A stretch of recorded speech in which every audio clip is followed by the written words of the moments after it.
Now joining us to discuss this is Commissioner for Information, Plateau State, Musa Ashoms. Mr. Musa, you're welcome. Good to join us here.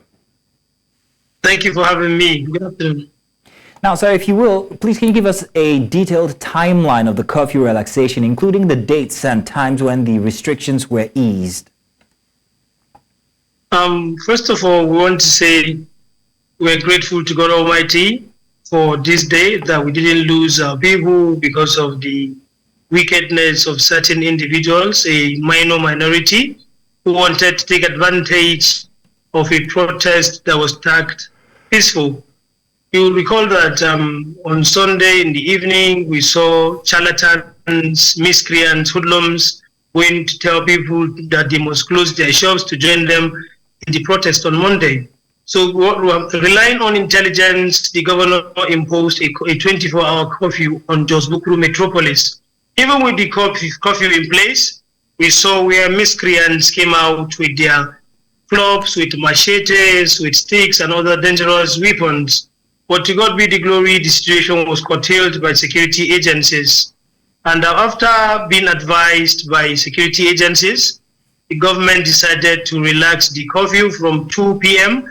to 6 p.m., pending on the intelligence we will get afterwards to see whether we will further relax it or even lift it up entirely.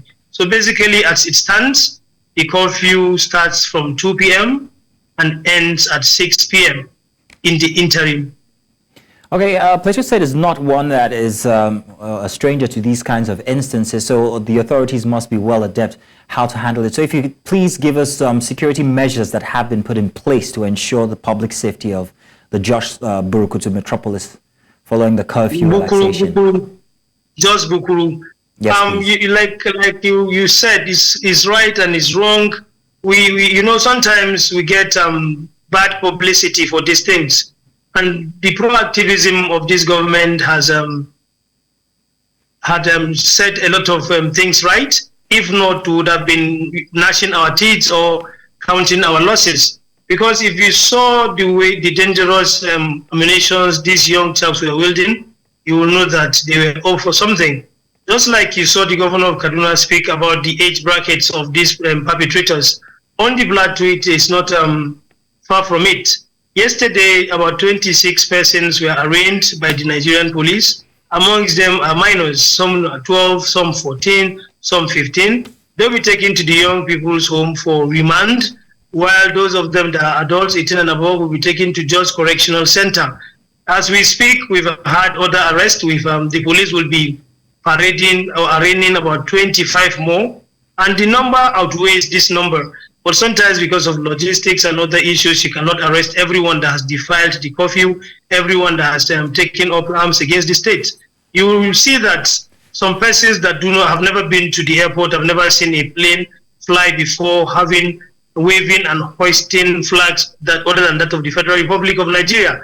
As a government, the first step we took was the imposition of curfew on the Jos-Bukuru metropolis to curtail further occurrences, because if we had allowed these things to go on the usual way, we would have been counting our losses. Cheesy would have been reporting a carnage or some break of law on order on the Plateau. It's their fundamental right to protest. The Constitution, Section 40 of the 1999 Constitution as amended, gives our people the right to have peaceful assembly and association. So as a government, we didn't scuttle that right. Our governor is a renowned lawyer, and some people wanted to take advantage of it. People came from different states to come and unleash mayhem on the Plateau.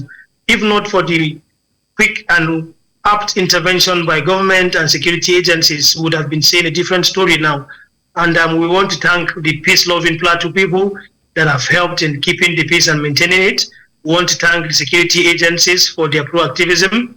We want to also thank the clergy, community leaders, those that have been clamoring for peaceful coexistence, those that have been preaching that we live and let's live.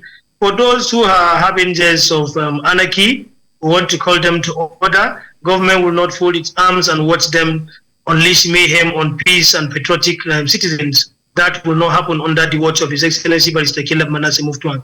Yes, we have a gentleman as a governor, but the responsibility of safeguarding its citizens is one of the key things that this government places premium on.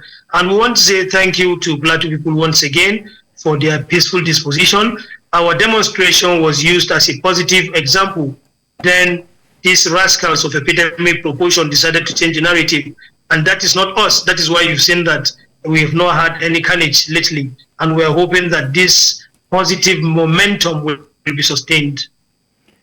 Well, Mr. Ashoms, thank you very much. We do hope that the positive momentum is sustained from now on. Thank you for joining us on the news today. Thank you for having me. God bless Plateau State.